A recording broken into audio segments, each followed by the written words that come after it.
juridiski, bet ko tad tas nosaka?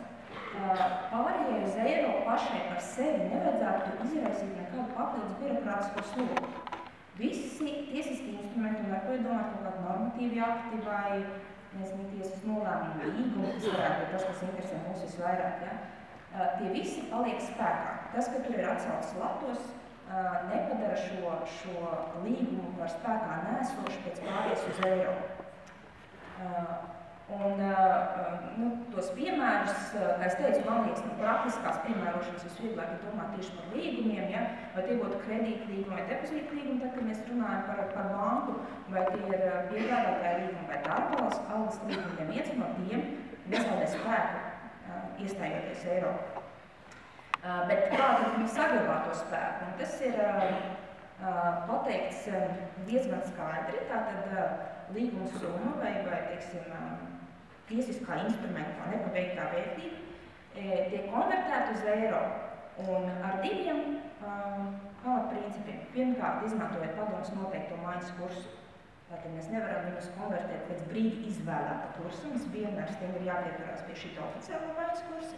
Un otrkārt, izmantojot likumā noteiktos noguļošanas principus. Par tiem man arī būs slaids, bet es ceru, ka viņš jūs neko nepārsteigs. Nākošais, par ko runā likums, ir eiro ieviešanas izmaksas, un tas vienkārši ar to ir jārēķinās visiem. Eiro ieviešanas izmaksu katrs sēdz pats.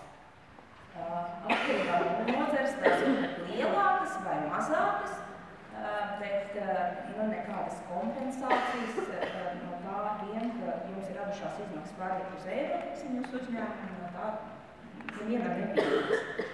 Pa visu likumu ir tikai viens izņēmums, ļoti skaidrs, tas ir viens uzņēmums valstī, Latvijas valsts, kurš eiro ieviešanas sakarā uzņemās papildus funkcijas, nevis savas parastās funkcijas. Un šis ir pamatams, ka pēc šim konkrētam uzņēmumam kaut kāda daļa izdevuma tiek kompensēta.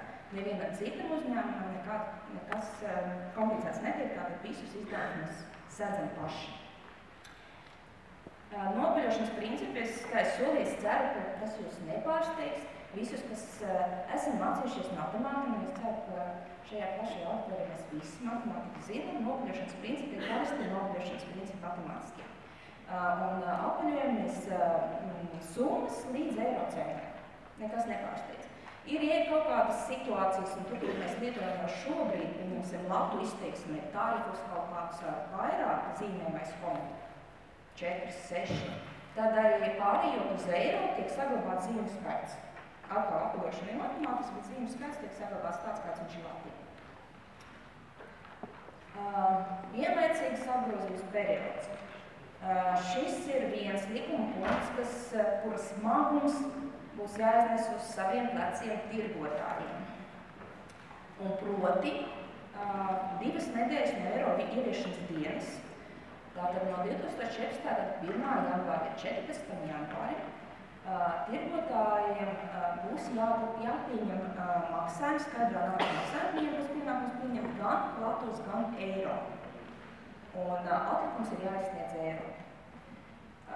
Tas jāatzīst, ka tirgotājiem uzreiz izraisa zināmas bažas un stresu, un tas tiešām tiem reāliem kasieriem un pārdevējiem būs papildus slodze. Bet tas mērķis ir tiešām atvieglot to skaidrās naudas nomaiņu. Mēs nevaram, nav iespējams panākt situāciju, ka uz eiro ieviešanas dienu nevienam iedzīvotājiem nav mājās necik skaidrās naudas. Ja? Lai nebūtu vienmēr jāiet, jāstāv rindā bankā un jāmaina tā nauda, ir šī papildus iespēja 2 nedēļas, kas nav ļoti garš periods, izmantot šos skaidros lapus arī vienkārši norēķinu veikšanai.